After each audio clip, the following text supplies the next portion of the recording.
Rebonjour, donc nous revoilà pour la suite de cette présentation des intervenants du Doctoton. Voilà, et ben on va enchaîner direct avec la suite. Donc d'abord le docteur Anaka. Donc le docteur Anaka, c'est un médecin généraliste qui a été suspendu pour non-vaccination. Voilà, c'est un médecin donc qui, elle le dit elle-même, qui est d'origine polonaise et qui tout simplement compare la situation actuelle en France avec la Pologne communiste des années 80. Voilà, rien que ça. Donc, oui, je vous préviens, là, on va voir, on commence à rentrer dans les personnes un peu lunaires. Le docteur Hervé Staub, donc un nom qu'on connaît bien, c'est un médecin généraliste, aromathérapeute, qui est spécialisé dans l'énergie vibratoire. Qui nous fait un discours très classique, le gouvernement qui nous ment, le vaccin qui n'en est pas un, qui est un faux vaccin, c'est une thérapie génique. Et attention, le Nuremberg, donc il nous parle donc la violation du code de Nuremberg. Ça c'est vrai que en 4 heures de temps, pour l'instant, on l'avait pas entendu. Et ben voilà, c'est fait. Ensuite, Thérèse. Donc Thérèse, c'est un médecin généraliste anti-vax qui a donc été suspendu en septembre pour non-vaccination. Donc elle nous donne une interview quand même assez délirante, où elle parle d'un de ses patients. Elle donne en exemple un de ses patients qui était auparavant soldat, qui allait faire la guerre à l'étranger, qui est revenu, qui est depuis devenu pompier et qui cet été a démissionné car on l'a obligé à installer un vaccinodrome. Voilà. Bon, je vous laisse vous faire votre avis sur cet exemple. Le docteur Richard Feig. Donc, alors lui, c'est pas du tout un médecin anti-vax ou anti-pass ou quoi que ce soit. Donc, c'est un anesthésiste réanimateur, mais qui est très impliqué dans la lutte environnementale. Voilà, donc là, il se prononce plus contre l'obligation vaccinale des soignants, mais plus dans un but de pouvoir les mobiliser pour la défense environnementale, plutôt que les arguments cités précédemment. Antoine Cutita maintenant, pour l'AHSI, Alliance Humaine Santé Internationale. J'avais commencé à en parler dans la précédente vidéo. Voilà, donc cette association fondée par Astrid Stuckelberger, qui se présente comme une ONG, je le répète, ce n'est pas du tout une ONG, elle ne répond pas aux critères d'ONG, même en Suisse, c'est une association suisse. Voilà, donc c'est une association qui est proche de Canon, donc je vous mettrai en lien une très bonne enquête de Fact and Furious et de Antoine Daoust sur cette organisation. Voilà, proche de Canon, qui promeut des médecines parallèles qui peuvent s'avérer dangereuses. Et là donc Antoine Cutita, oui, une parenthèse, Antoine Cutita, c'est lui aussi qui avait balancé des menaces en direct à la télé avec Astrid Stuckelberger. Voilà, menaces de guillotine, menaces de mort, ça avait l'air de bien les faire rire. Voilà, on s'amuse comme on peut. Voilà, et donc là, il nous fait la promotion d'un site de consultation en ligne, de mise en relation avec des médecins, surtout de médecine parallèle. Voilà, donc il faut savoir qu'en France, ce site est totalement hors la loi. Alors en Suisse, je sais pas, parce qu'en Suisse, ils sont un peu plus laxistes que les Français. Je ne sais pas ce que dit la loi. Mais voilà, en France, en tout cas, un médecin inscrit à l'ordre des médecins français n'a pas le droit d'exercer sur cette plateforme. Bon, les plateformes de télémédecine doivent obéir à des critères très stricts, aussi bien d'offres de soins territoriales, de sécurité. Voilà, là, on est sur une plateforme dont on ne sait rien.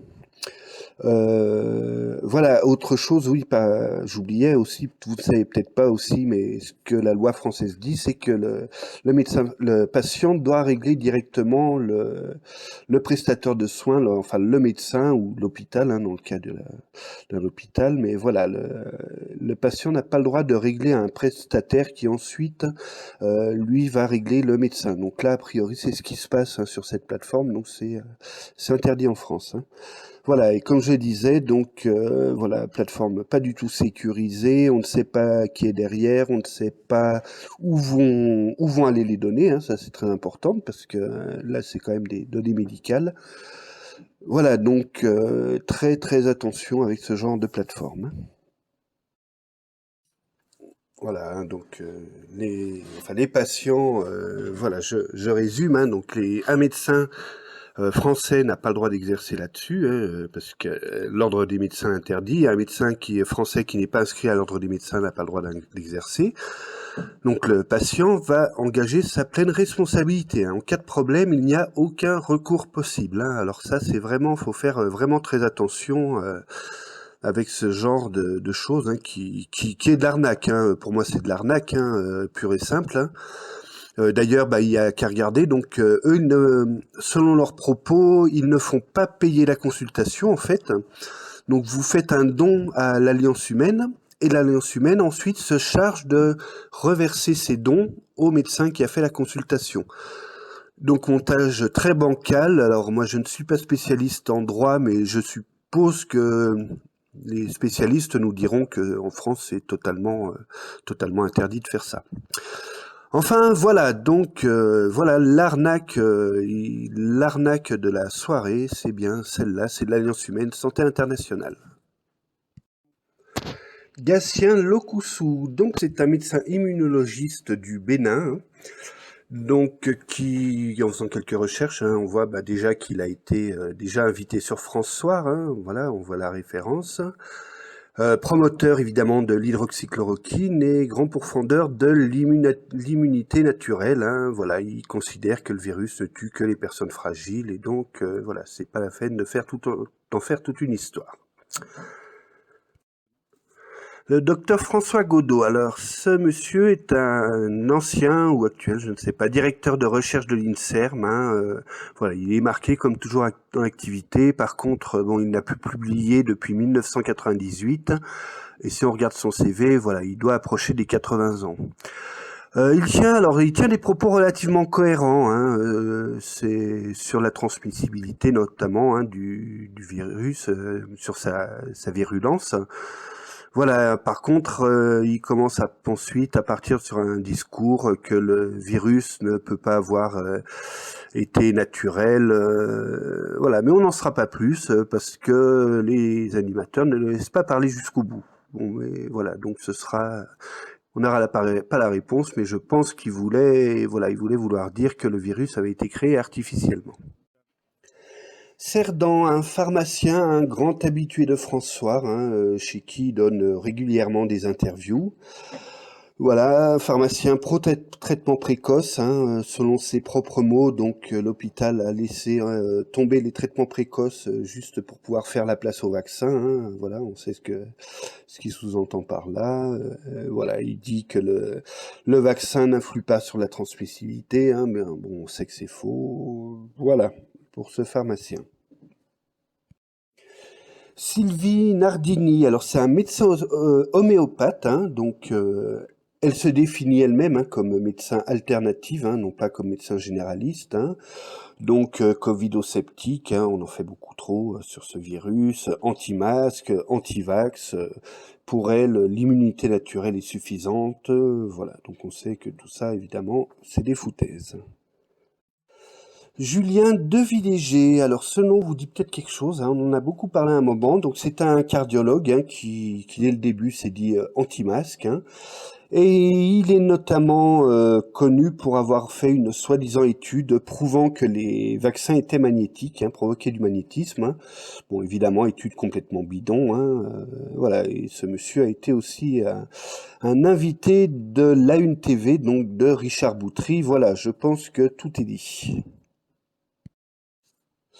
Tiens, un Barbapapa, voilà, vers Valérie Pijoula, donc Valérie Pijoula, une psychologue hein, qui a été licenciée en même temps que son mari aide-soignant, hein, car ils étaient tous les deux non vaccinés. Voilà, donc elle nous tient les propos habituels. Alors par contre, voilà, elle nous dit que pendant les études de soignant, on nous apprend à être responsable de nos actes, hein. Voilà, bah exactement, exactement. Donc voilà, responsabilité, vaccination, visiblement ça n'a pas fait tilt chez elle. Paul Bousquet, médecin retraité, donc qui commence fort en disant que la médecine a été corrompue par Big Pharma, qui nous cite des études falsifiées comme le Lancet, exact, il aurait pu aussi nous citer les études falsifiées de Raoult ou les 5 études rétractées de l'ivermectine, mais il préfère nous citer le Lancet. Les Big Pharma sont des criminels, c'est pas normal qu'ils soient pas en prison, on commence, le discours on le connaît. Le gouvernement amplifie la peur de la population intentionnellement, bien sûr, il s'amuse à faire ça, voilà, et il termine, classique, par un discours anti-vax qu'on ne devrait pas vacciner les gens. Pour le médecin suivant, Isabelle, donc je vous conseille de bien vous asseoir, d'éloigner les enfants de l'ordinateur, c'est pas pour tous les âges ce qui va suivre. Donc Isabelle est un médecin généraliste pro-traitement précoce, hydroxychloroquine, vitamines, tout ça. Et donc Isabelle s'est fait contaminer volontairement pour avoir le Covid, pour qu'elle puisse avoir un pass sanitaire sans être vaccinée et pouvoir continuer ses consultations. Voilà. Éric Loridan, donc un chirurgien qui est suspendu pour non-vaccination, voilà, qui est médecin anti-masque, qui aurait été dénoncé par certains de ses collègues à l'ordre des médecins, bon, qui nous fait le discours classique, les médecins sont soumis à la doxa, on est dans une dictature sanitaire, voilà, rien de bien intéressant. Le docteur Petit, donc un médecin, on ne sait pas vraiment quoi, anti-pass sanitaire, anti-obligation vaccinale, voilà, qui commence à nous sortir les fakes sur les effets secondaires par milliers, des morts et compagnie. Anne, alors Anne, c'est un médecin généraliste, médecin suspendu pour non-vaccination. Donc, qui nous sort le petit couplet, voilà, les vaccins sont inefficaces pour les patients, ça sert à rien. Et elle nous sort quand même le fake du rapport de l'ATIH, qui est sorti il y a un mois, pour nous dire qu'en fait, les hôpitaux n'ont absolument pas été débordés l'année dernière. Donc voilà, on voit qu'elle est restée dans son cabinet, qu'elle n'est pas allée dans un hôpital. Hubert Débiol, donc a priori ça doit être un médecin, enfin on trouve plusieurs médecins de ce nom, mais lui, vu ses propos, je pense qu'il doit être médecin. Bon, médecin pro-traitement précoce, qui nous ressort, voilà, le fameux, on a suspendu les traitements précoces pour pouvoir vendre du vaccin à la place. Il nous sort ensuite deux fakes bien fakes, donc déjà le soi-disant pas de vaccination en période épidémique, on sait que soi-disant ce qui est enseigné en première médecine, ce qui est totalement faux. Et enfin, qu'il y a un excès de mortalité en 2021 dû au vaccin. Bon, pareil, c'est totalement faux. Il y a un excès de mortalité, mais il n'est certainement pas dû au vaccin. Jean-Marc Réby, donc médecin de famille, comme il se décrit, médecin covido-sceptique. Le Covid, c'est un simple virus respiratoire hivernal. Anti-masque, anti-pass, anti-confinement, anti-couvre-feu, et évidemment, tous les médecins sont corrompus, et c'est de leur faute. Le docteur Marie, donc un médecin anesthésiste qui a été suspendu car elle était non vaccinée, voilà, médecin pro-traitement précoce, comme beaucoup d'autres. Voilà, qui nous fait le classique, c'est un vaccin expérimental, c'est une thérapie génique et compagnie. Sophie Monneret, donc ça, cette dame, c'est un pédiatre qui a abandonné sa profession en 2018. Donc le problème ne vient pas du Covid, c'est bien avant, et qui est maintenant coach de vie. Voilà, je veux bien qu'on explique ce que c'est qu'un coach de vie. Voilà, donc on sent tout de suite, c'est la personne qui donne plein d'amour à tout le monde, c'est joli, et voilà, et nous sommes des gens qui nous faisons manipuler. Le docteur Catherine Noël, donc un médecin très clairement anti-vax, et voilà, qui commence par nous citer du Luc Montagnier comme argumentaire, donc oui, on va s'arrêter là. Docteur Jean Lindsay, un médecin généraliste. Alors lui, c'est vraiment le gros défenseur de la vitamine D, hein. Il faut donner de la vitamine D à tout le monde en précoce. Voilà. Alors rappelons, hein, que la vitamine D n'est pas recommandée en traitement, hein, et recommandée en apport, hein, mais pas en traitement. Voilà, ce monsieur a un blog, je n'invente pas, qui s'appelle le blog Vélo, potager et cerveau. Youssef Jbara, donc lui ne se présente pas, on ne sait pas qui il est, hein, si c'est un médecin ou quelque chose d'autre. Donc vraiment gros défenseur des traitements précoces, hein. Alors il commence à nous parler de conscience qui s'éveille depuis 18 mois. Enfin voilà, on sent que ça part un peu dans le discours complotiste là. Jérémy Clément, donc lui c'est un ancien leader des Gilets jaunes, hein, absolument pas dans la santé. Candidat au régional, au dernier régional, où il a terminé, il a fait quand même 4%, hein. Donc bon, son discours, voilà, on sent que c'est plus un discours politique, hein, qui veut, voilà, renverser le gouvernement et les institutions, voilà, que la santé, ça passe un peu après. Le docteur Smiley, donc c'est un gériatre lyonnais qui est suspendu car il a refusé la vaccination. Donc, il nous explique, hein, qu'il considère qu'il a assez d'anticorps. Il a fait une sérologie, donc pour lui, il a assez d'anticorps, bon, s'il le pense, hein. Voilà, après, ben, il nous fait un discours assez, pas mal de bullshit, hein, comme quoi il y a beaucoup d'effets non secondaires non déclarés, que chez ces patients âgés, il y a eu plus de risques dus au vaccin que de complications du Covid. C'est quand même douteux. Alors ensuite, on a un petit intermède, hein, avec, ils appellent ça des avocats, je ne sais pas si ça en est, hein. Voilà, donc qui nous font leur petit topo sur Nuremberg, enfin toutes les conneries, hein, qu'on peut entendre sur Nuremberg, hein. Enfin voilà, ça leur a pas passé apparemment. Yves, donc Yves, c'est un chirurgien dentiste. Alors lui qui, bon, pareil, hein, qui a vraiment un argumentaire assez pété, hein, donc qui considère que voilà, on n'a pas vu de dentiste ou de patient de dentiste contaminé, hein, même chez des patients non vaccinés. Donc ça, pour lui, ça remet le vaccin en cause. Totalement anti-pass sanitaire, hein, parce que lui considère que désinfecter les instruments, c'est suffisant. Voilà, il fait un parallèle plus que douteux entre les séropositifs et les non-vaccinés. Enfin voilà, vous vous faites bien une idée de la personne. Frédéric Nalpas-Ribier, un médecin retraité, hein, donc voilà, qui nous fait son petit discours sur la crise liberticide. On a droit au classique thérapie génique, pas de recul sur les vaccins, des nombreux effets secondaires. Enfin voilà, clairement médecin anti-vax. Marie, donc Marie qui apparaît masquée, hein, bon, ça peut se comprendre.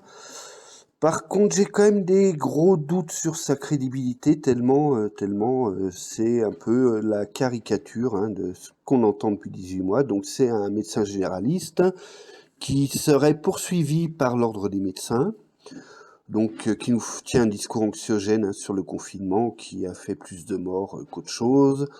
Le petit chapitre sur le Rivotril, on interdit les traitements précoces, alors elle a soigné l'ivermectine, elle a eu 100% de réussite.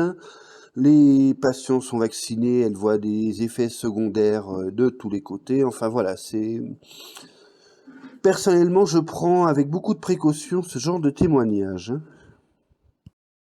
Docteur François-Xavier Roch, hein, non, Roth, pardon, un pédiatre, bon, très clairement anti-vax, hein, voilà, donc le vaccin, c'est une thérapie génique, on est sur un scandale sanitaire sans précédent. Voilà, après, il dérive un peu plus vers du complotisme, hein, où la société veut nous contrôler, il y a de la maltraitance sur les enfants, et il faut reconstruire la société. Donc ça nous rappelle quelques associations de réinformation, tout ça. Le docteur Anna, donc un médecin retraité, hein, qui se dit elle-même résistante, qui pense que la pandémie est un chaos organisé par le gouvernement, hein, que le Covid, de toute façon, ne fait pas de mort, ne fait quasiment pas de mort, donc pas la peine de faire un tel bruit pour ça. Docteur Patricia Chiaramello, une gynécologue hein, qui est suspendue pour non-vaccination, alors qui elle nous tient carrément un discours anti-technologique hein, à base de Google, d'intelligence artificielle, enfin ça c'est confus. Elle part même dans un discours assez mystique, enfin voilà, personnalité très très bizarre. Le docteur Sophie, alors là encore, quand même beaucoup de doutes hein, sur sa crédibilité. Hein, donc, elle se dit chirurgien non vacciné, hein, qui aurait acheté un cabinet l'année dernière et qui ne peut plus exercer. Voilà, bon, elle nous sort quand même un peu tous les poncifs du genre. Hein, alors, elle a tout fait pour protéger les autres et on la sanctionne. Les médias et les politiques nous mentent, ils veulent instaurer la peur, tous les médecins sont corrompus, sont aux ordres des labos, la justice a trahi le peuple, le Covid, c'est une maladie qui ne tue personne, voilà, il nous ressort le fake de la TIH, hein, avec soi-disant pas d'hospitalisation en 2020. Évidemment, la promotion des traitements précoces, hein, ça devient vraiment chez tout le monde. Et pour finir, la petite allégorie complètement pétée que même les terroristes ont le droit d'être soignés, mais qu'on ne veut pas soigner les non-vaccinés. Ensuite, on a droit à un petit interlude hein, où l'animatrice nous explique tranquillement que le vaccin est un viol. Hein, voilà, bon, ils en sont plus à une immondice près, hein, ces gens-là, je crois. Hein, voilà. Et donc, on enchaîne avec le docteur Véronique Hortmeyer, un médecin généraliste en Martinique. Hein, bon, visiblement, c'est période de carnaval en Martinique. Hein, voilà, qui nous explique que la crise, ben, ça a un coup monté, bien sûr, hein, par le gouvernement, qu'on veut censurer les médecins.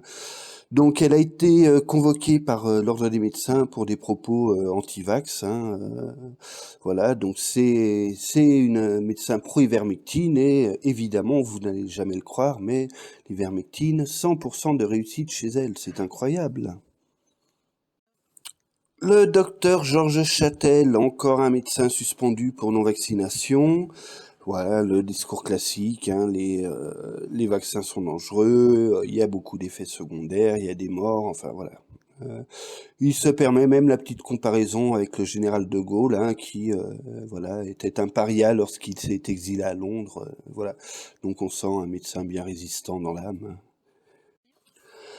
Alors ensuite, on a droit encore à un petit intermède ou complètement what the fuck, hein, où voilà, l'animatrice se pose la question, qu'est-ce qui va se passer si tous les médecins vaccinés meurent de l'injection? Il y aura plus de médecins pour nous soigner. Enfin, oui, voilà, allez. Ensuite, donc Laurence Regal, une médecin martiniquaise, hein, la collègue de la précédente, hein, qui elle n'est pas déguisée apparemment. Voilà, donc qui elle nous sort une théorie quand même assez alternative, hein, que la Covid, il a été aussi virulent, c'est que c'est la preuve de la mauvaise santé des Français, hein, qui ont beaucoup trop de comorbidités. Et sa solution est toute simple, il faut voilà changer la société, ça diminuera les comorbidités. Daniel Peckraft, donc c'est un médecin américain retraité, donc j'ai rien trouvé sur lui. Bon, ce serait pas étonnant hein, qu'on le retrouve affilié à une de ces associations américaines de promotion de l'ivermectine. Hein, donc oui, lui fait vraiment la promotion des traitements précoces, hein, seul moyen de mettre fin à la crise. Cécile, une pédopsychiatre, alors elle qui nous parle de la vaccination et de la femme enceinte, qui commence par une analogie avec la dépakine, hein, qui est interdite chez la femme enceinte. Ben oui, enfin il n'y a rien à voir.